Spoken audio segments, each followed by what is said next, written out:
Boa tarde, pessoal. Bem-vindos a mais um Rascunhos Econômicos. Eu sou o Léo. Feliz ano novo. Bem-vindos a 2026, certo?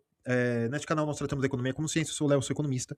E hoje nós vamos nos dedicar sobre a reforma tributária. É importante notar que a estrutura tributária brasileira vem num constante desde do PAEG, que foi ali em 1968, se eu não me engano, Roberto Campos, né?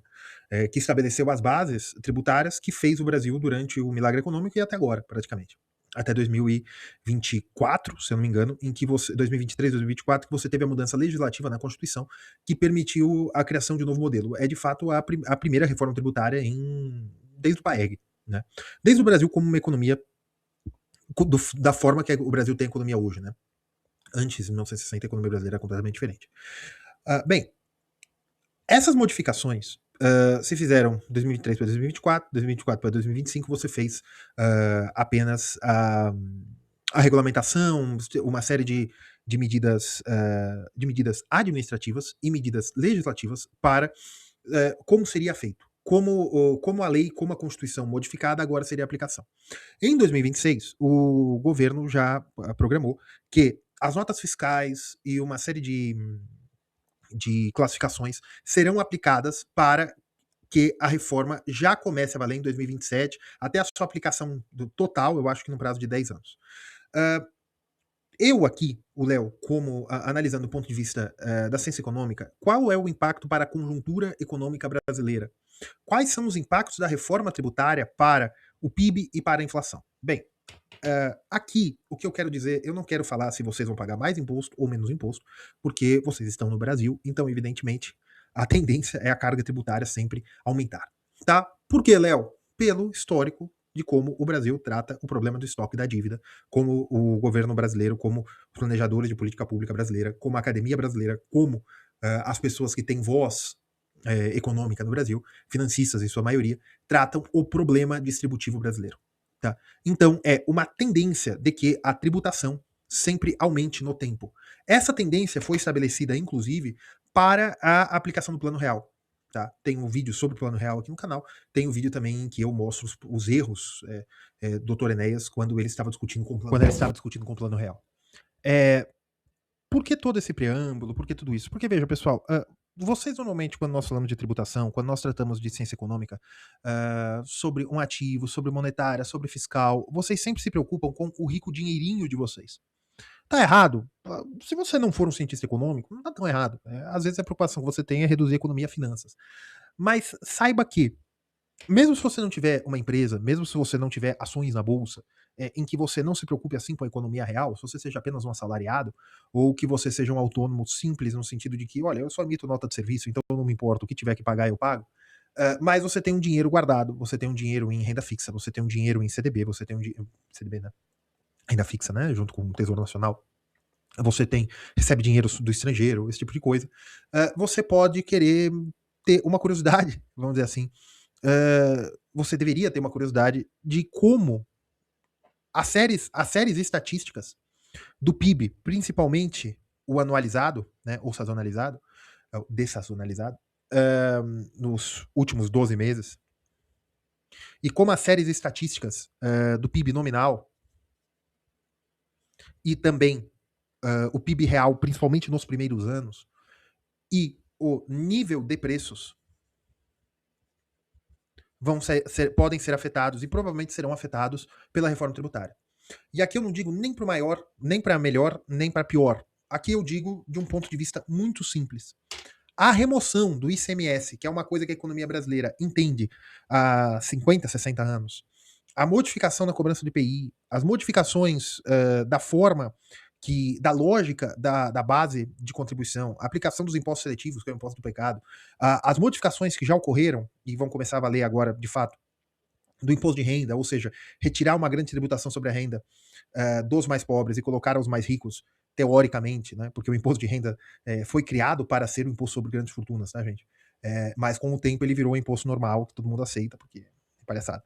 Mas você entender os impactos contábeis e legais, né, na economia e como, através da teoria das expectativas nacionais e da teoria econômica ou da forma de olhar a economia que vem ganhando prêmios nobres ou prêmios de homenagem a Nobel, né, da Banco da Suécia, nos últimos 4, 5 anos, foram 2 vezes que eles que foram laureados, que é a análise microeconômica de fenômenos macroeconômicos, que é olhar a utilidade.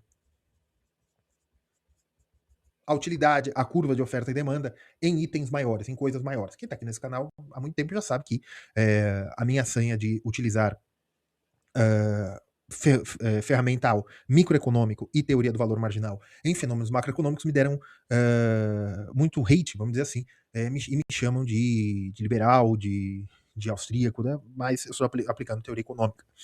Bem, por que eu estou falando tudo isso? O ICMS e o IPI vão ser modificados, né? Como eu disse, em 2023 você teve a mudança constitucional. Em 2024, 2025, houve a regulamentação e a modificação e até a preparação da Receita Federal para a análise desse novo banco de dados, porque agora vai ter crédito tributário, já tinha na ST, né, substituição tributária, mas agora vai ser aplicado. A mudança de como as receitas estaduais vão funcionar, porque agora você vai ter uma centralização no Comitê Gestor do IBS, né, que é um imposto sobre bens e serviços que será dos estados e municípios, e você vai ter a contribuição sobre bens e serviços que é federal. Então vai ser dentro de um único imposto, né, que vai ser o imposto sobre valor agregado, que não vai ter esse nome, provavelmente no Brasil, pelo que entendi, as pessoas vão falar IBS, CBS, né, que vai ter a contribuição e o imposto. Contribuição é distinto de imposto, aí vocês olhem legalmente, mas tem alguma mudança, tem algum porém jurídico, né? O que o Estado pode fazer ou não com esse dinheiro. Depois vocês olham isso aí, porque isso não é importante para análise econômica, tá? E também o imposto seletivo, que tende a ser federal, tá? Em 2026 agora, o CBS e o IBS vão aparecer nas notas fiscais como simulação, para que o próprio órgão fiscal, para que o próprio emissor da nota, né, o fornecedor, a empresa, já tenha uma ideia de como vai ser a partir de 2027. Em que o CBS vai entrar plenamente em vigor e que o IBS vai conviver com o ICMS e com o ISS. Tá? O sistema vai ser híbrido, tá, a partir de 2027. Léo, por que você está falando tudo isso? Esse canal é de economia, você está falando só de problemas tributários e jurídicos. Bem, o importante aqui é que, por expectativas nacionais, uma série de fake news ou de coisas que todo mundo, que os órgãos oficiais, né, estão classificando como fake news, e depois, na prática, você vai vendo que não está tão errado. Uma série de conversas aí foi feita sobre, por exemplo, que a Receita Federal começaria a acessar dados dos cartórios dos registros de imóveis para cruzar com a declaração de imposto de renda para verificar se a pessoa tem um imóvel. Eu tenho um imóvel no meu nome, vamos supor, e o imóvel está alugado porque o Joãozinho declara no imposto de renda que a residência fiscal dele, né, o endereço fiscal dele é nesse imóvel, só que aí quando a Receita Federal vai ver, esse imóvel está registrado no meu nome. E eu e Joãozinho não temos nenhum grau de parentesco, nenhum grau amoroso, nada. Então por que Joãozinho está vendo um imóvel meu? Provavelmente porque há um pagamento de aluguel que não está pagando imposto, certo? Certo. A Receita Federal já falou que não vai ser isso, que não vai acontecer assim, que não é para isso, é para verificação de segurança, de outras coisas, mas não é para cobrança de impostos. Tá bom, a gente acredita. Só que, para expectativas nacionais, não importa. Para expectativas nacionais, não importa se é boato ou se é verdade. Para expectativas nacionais, importa que os agentes econômicos vem um grau de verossemelhança ou um grau de verdade nestes boatos ou nesse diz que me disse. E assim, os agentes econômicos podem se antecipar racionalmente a um aumento real da arrecadação. Nesse caso, nos impostos sobre pagamento de aluguéis. E os agentes econômicos, assim, podem ter, por mais que a Receita Federal já tenha dito que isso não vai acontecer, e, gente, se a Receita Federal disse, está dito, isso não acontecerá, tá certo? Mas os agentes econômicos podem se antecipar. Como, por exemplo, no final de 2024, começo de 2025, houve lá, me disse também que haveria a cobrança de impostos sobre a transferência do PIX. Que na verdade não foi bem isso o boato. O boato foi de que o aumento que a Receita Federal diminuiria o mínimo, né, em que ela ficaria de olho nas transferências via Pix, e vieram pessoas que falaram, olha, isso é para a cobrança de impostos sobre doação. Por quê, gente? Você não pode transferir dinheiro para uma pessoa se não tiver uma causa. Você está transferindo para alguém Por quê? Não, eu estou transferindo para alguém para pagar um curso que eu comprei e tal. O curso, essas coisas, tem que ter nota fiscal se a pessoa tem residência fiscal no Brasil. Tá certo? Certo. Então você tem que pagar impostos. Porque você está vendendo serviço. Por que você transferiu o dinheiro para essa pessoa? Paguei um carro. Carro eu acho que não paga impostos, né? Mesmo com a carro usado. Mesmo com a. Vai pagar imposto no ganho de capital, se tiver na Receita Federal, no final da declaração de imposto de renda. Mas tem uma série de coisas aí que você tem que justificar por que você está transferindo dinheiro para alguém. Porque transferência de dinheiro entre pessoas vivas no Brasil, existe o imposto sobre doações. Que não é competência federal, veja. Mas existe. Existe o imposto sobre doações. Eu não sei como será na reforma. Mas começou-se um zoom, né, no final de 2024, começo de 2025, que a fiscalização da Receita Federal sobre o PIX seria para isto, para cobrar imposto sobre doações, o que é um absurdo por si, porque não é a Receita Federal que cobra imposto sobre doações. Mas enfim, começou esse zoom, e aí é um problema. Olha, que veja, escola institucionalista antiga, podem me chamar de heterodoxo aqui. Quando as instituições perdem a confiança dos governados, você gera este problema de credibilidade. Este problema de que políticas públicas perdem eficácia, de que políticas públicas geram ruído no mercado. Tá? Muito bem. Né? Geram ruído entre os agentes do mercado. E aí você teve, até que o governo voltou atrás, depois agora já voltou de novo como seria antes, enfim. Então veja, existe um grau de desconfiança dos agentes junto aos órgãos cobradores de impostos. Que isso sempre foi, né? Publicano sempre foi mal visto. Né? Mas, enfim, tem um grau de desconfiança da população brasileira com os cobradores de impostos, no sentido que a população brasileira sempre tem medo de qualquer documento que possa ali, de qualquer fiscalização que possa ali cobrar impostos. Né? Tal. E isso pode gerar, com a mudança tributária ainda em 2026, dessa simulação, né, que ainda não vai ser a mudança em si, vai começar em 2027, mas por hora em 2026 vai haver aí a simulação da nota fiscal, esse tipo de coisa. Os empresários podem já começar e provavelmente começarão, e por expectativas nacionais vão começar, e por teoria dos jogos também começarão, que é o seguinte: olha, atualmente eu pago X de imposto nessa nota fiscal. Agora eu vou ter também a indicação de Y. Né? Certo? Certo. Veja, Y pode ser maior, pode ser menor do que X. Certo? Isso pode ser. Sim, pode ser. Pode ser que, inclusive, Y e X sejam iguais. Ou seja, a quantidade de imposto que eu vou pagar a partir de 2027, na simulação que vai aparecer na nota fiscal, pode ser que ela seja igual à quantidade de imposto que eu vou pagar, que eu já pago. Pode ser que eu vou pagar mais impostos. Pode ser que eu vou pagar menos impostos. Certo? Certo. Se eu vou pagar mais impostos, eu posso tentar modificar classificações fiscais do que eu estou fazendo. Eu posso tentar modificar o preço em si para que valha a pena eu continuar vendendo ou também para que eu tenha créditos fiscais. Eu posso modificar fornecedores que conseguiram se aplicar em uma classificação fiscal distinta de outros fornecedores. Isso é possível? Totalmente. Ou seja, este ano de 2026 pode gerar muito ruído nos preços relativos. E isso é um problema em si. Por quê? Por que ruído nos preços relativos?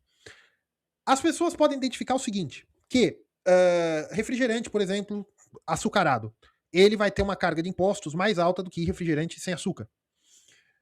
Ou ambos os refrigerantes adoçados, tanto com adoçante como com açúcar, vão ter uma tributação de 30%, que foi aprovado há pouco tempo na Câmara, numa comissão. Então, se eu vier com uma classificação de água gaseificada com sabor de limão, água gaseificada com sabor de noz de cola, por exemplo, pode acontecer? Pode acontecer.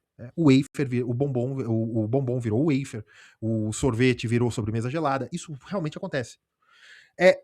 E isso pode acontecer não só nas grandes empresas mas isso pode acontecer nas pequenas empresas. Isso pode acontecer nos restaurantes, isso pode acontecer nos cabeleireiros, isso pode acontecer em muitos lugares, inclusive. Léo, por que você está falando tudo isso? Porque a modificação do preço absoluto da cesta de consumo não modifica a inflação em si, porque a metodologia do IPCA é distinto. Mas isso pode modificar, sim, a forma que os grandes atacadistas, os lojistas, os produtores, os serviços, como eles vão reajustar preços ou como eles vão deixar preços para manter um ticket médio. Por exemplo, antes da reforma tributária, era comum que, aí depende do estado, tá? Depende até o município.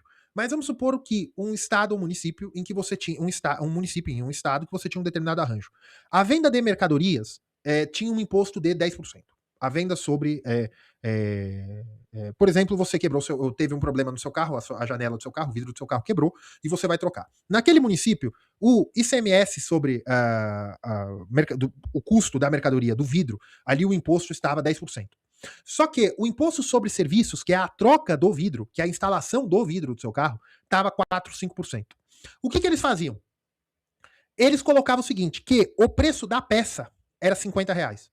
E o preço de trocar a peça era R$450. Isso aqui é um exemplo absurdo, não era tanto assim, mas vamos dizer. Por quê? Porque no total ele estava ganhando 500, não estava? No total ele estava ganhando 500. Só que se ele coloca para cobrar 10% sobre 50, ele estava pagando 5 de imposto sobre isso aqui. E aqui ele não pagaria 10%, aqui ele pagaria 5%. Então ele estaria pagando 20 e tantos por cento, se eu não me engano. 10%, tá, 22 no total. Então o imposto sobre 500 seria um imposto de 27. Um pouquinho mais de 5%.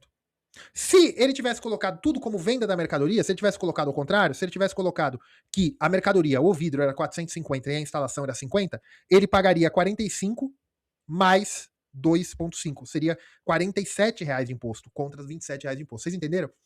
Havia até hoje, né, esses bem bolados tributários para que você aumente o preço do serviço, se a nota fiscal do serviço é mais barata, e diminua o preço da mercadoria. Com a reforma tributária e as pessoas entendendo como funciona e experimentando, vamos dizer assim, para que a nova tributação seja menor ou igual à tributação atual, para que não seja maior, isso pode modificar o preço de alguns itens na cadeia, modificando os preços relativos. Por exemplo, o mercado pode aumentar os impostos, pode aumentar os preços dos refrigerantes, de bens que as pessoas têm uma demanda mais inelástica, e retirar um pouco, abaixar um pouco o preço do arroz, do feijão, de coisas que vão ter uma menor carga tributária. E as pessoas que continuarem indo nos refrigerantes estão aceitando pagar um preço mais alto. Então o preço do arroz e do feijão vai diminuir. Por quê? Porque vai ter uma carga de impostos menor, por exemplo. A carne de frango, por exemplo, pode ser que ela não entre como bem de luxo, mas a carne vermelha ou uma carne de primeira entre como bem de luxo, sobre os impostos específicos, né? Sobre os impostos sobre pecado, né? Vamos dizer assim, os impostos seletivos. Então isso pode fazer com que o preço da cesta de produto diminua no total. Então pode ser que a modificação dos preços relativos via incentivo tributário, aqui incentivo tributário não estou falando de subsídio fiscal, eu estou falando de a ação dos tributos nos preços relativos modifique os preços de equilíbrio. Modificando os preços de equilíbrio, os empresários vão ver o ticket médio. Essa pessoa está gastando em média R$500 no mercado. Só que dos itens que ela está gastando R$500, a média de imposto, juntando tudo, é 7%. Só que se ela consome mais refrigerante, ela ainda está gastando R$500. Só que aí o imposto é 30%. Então eu estou pagando 150 de imposto, não os 50 de imposto que eu paguei no outro carrinho. Então eles podem modificar justamente para a cesta básica, que é a que vai receber menos tributação. Então pode ser que o IPCA tenha uma redução da carga tributária, enquanto bens de luxo vão ter um aumento da carga tributária. E isso pode causar com que o IPCA diminua. Porém, o custo de vida pode aumentar ao mesmo tempo. Por quê? Com a melhor fiscalização, com o tempo, a Receita Federal tende a fazer isso, a melhor fiscalização contra a evasão fiscal, por exemplo, a cobrança de IOF para transações via criptomoeda, para coibir o SDT, contra a sonegação, imposto de aluguel, impostos de doação, de pagamento entre pessoas, né? Que agora você vai ter que dar CPF, você vai ter que declarar seu CPF para transações de autônomos, esse tipo de coisa. Para cobrança de nota fiscal em coisas que sempre precisou de nota fiscal, mas que agora com uma melhor fiscalização ou que as pessoas entendam, veja, não precisa ser verdade, isso tudo pode ser boato, mas por expectativas racionais, os agentes econômicos podem entender que agora eu preciso declarar tudo. Você precisa, tá? Paguem seus impostos. Mas diminuindo o grau de informalidade ou de sonegação, isso pode aumentar o custo de vida. Porque as pessoas em si estão pagando mais impostos. Seja sobre o aluguel, porque se antes eu não pagava imposto de aluguel e o aluguel estava 1.000, agora eu pagando o imposto de aluguel, eu vou repassar para o inquilino. Não, mas a lei diz que não pode, tá bom, não tem problema nenhum. Esse inquilino sai, o próximo eu já aumentei porque eu já tenho expectativa racional. Eu já sei que o preço vai aumentar. Eu já sei que isso vai acontecer. Eu já sei que agora não adianta eu jogar para o vidro ou para o serviço para eu diminuir a quantidade de impostos coletados. Então o preço do vidro de reposição vai aumentar. Eu já sei que quando eu tô refazendo, arrumando um celular que quebrou, não adianta eu falar que a peça é muito mais barata do que ela é para que eu cobre tudo no serviço. Porque vai ter o cruzamento por cadeia. Por quê? Porque eu vou ter crédito tributário. Crédito tributário incentiva a boa declaração de toda a cadeia. Porque você diminui os impostos em cascata, teoricamente, porque aí você vai ter o pagamento na ponta pelo consumidor. Teoricamente, isso alivia a indústria, isso alivia os serviços, teoricamente. Então, o que isso faz? Isso faz com que a estrutura de preços relativos se modifique. Então, o IPCA pode apresentar, inclusive, deflação no ano que vem. O IPCA apresentando deflação, você pode ter um novo ambiente monetário. Você pode ter um alívio para o Banco Central diminuir a taxa de juros. Porém, o custo de vida das famílias pode ter aumentado em vez de diminuído. Porque coisas que as famílias não pagavam impostos, elas vão passar a pagar. Coisas que as famílias tinham como comprar sem nota fiscal ou praticando crime, inclusive, né, a sonegação, isso pode, com a melhor fiscalização pelos impostos através da cadeia, que é o crédito tributário, isso pode aumentar a arrecadação e aumentar o peso da carga tributária nas famílias, por mais que os produtos do consumo básico tenham diminuído de preço. Então você pode ter um ambiente de deflação ou de inflação muito mais baixa com um aumento do custo de vida. Então isso é ruído. Ruído causado por modificação dos preços relativos. Por quê? Porque a tributação faz parte da estrutura de preços. Isso pode afetar o PIB também? Pode. Por quê? O PIB calcula serviços, o PIB calcula a demanda agregada, né? I mais G mais C, mais exportação, menos importação, né? Em investimentos, mais gasto do governo, mais consumo da família, mais exportações, menos importação, perdão. Quando você calcula, você usa notas fiscais, é uma coisa muito um pouquinho mais complicada que você usar nota fiscal. Você tem o deflator implícito do PIB, ou seja, o IPCA não é utilizado para PIB real, tá? Se usa o deflator implícito, não se usa IPCA, tá? Muito bem. Só que vocês sabem que coisas que você pagaria para alguém fazer e você não pagou, você está retirando do PIB. Por exemplo, você pagar para alguém cortar o seu cabelo é consumo das famílias, vai para o PIB. É um serviço com nota fiscal, é mais facilmente calculado pelo IBGE, entra para o PIB. Beleza? Beleza. Só que se você corta o seu cabelo em casa, você não está gerando nota fiscal, isso não é serviço, o dinheiro não está circulando, isso reduz o PIB. Certo? Certo. Exemplo esdrúxulo, mas muito bem. Se uma empresa tem um escritório de advocacia internamente à sua empresa, um banco tem um escritório de advocacia próprio, ou uma fábrica tem um setor jurídico próprio, o pagamento ali, isso é pagamento via salários. Só vai ser contado no PIB a hora que esses salários forem gastos para consumo, tá? Muito bem. Agora, quando essa empresa, ou esse banco, ou escritório familiar, contratar advogados fora, ou seja, contratar um escritório mesmo, não dentro da estrutura da empresa, ou um escritório de contabilidade, não dentro da estrutura da empresa, ou contratar uma equipe de segurança fora, não dentro da estrutura da empresa, existe pagamento por serviços ali. Isso será contado no PIB. Ou seja, isso também pode ser utilizado para crédito tributário. Ou seja, você tem um incentivo de que o PIB aumente pelo o aumento da coleta de dados da economia. Pela formalização, o PIB pode aumentar. Ou seja, por análise de conjuntura, a reforma tributária, principalmente nesse próximo ano 2026, em que as pessoas vão começar a fazer por expectativas racionais para ver se elas vão pagar mais impostos ou menos impostos depois da reforma, ou que as pessoas têm um clima de desconfiança com a Receita Federal por fake news ou o que quer que seja, você pode começar a ver um movimento de aumento do PIB e de diminuição da inflação por simples ajuste do nível de preços e por ajuste produtivo.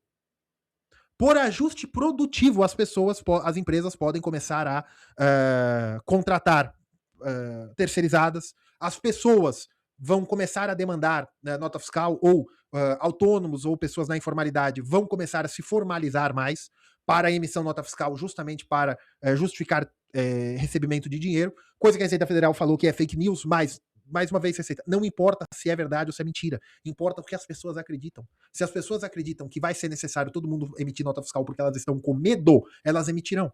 E isso é mais base para o PIB, porque você reduz a informalidade. Reduzindo a informalidade, você aumenta a base de cálculo do PIB. E aumenta também a arrecadação. E se você aumenta a arrecadação, você aumenta espaço para gasto do governo. Se aumenta espaço para gasto do governo, não me surpreende se o PIB aumentar muito mais do que o Focus está prevendo, muito mais do que o FMI está prevendo, e se a inflação for muito menor. Mas, mais uma vez, isso não tem muitos impactos no seu rico dinheirinho e nos seus investimentos. Quando você for analisar desempenho de empresas, esse tipo de coisa, você tem que analisar a qualidade, tá? Pessoal, eu vou fazer o jabá pelo final.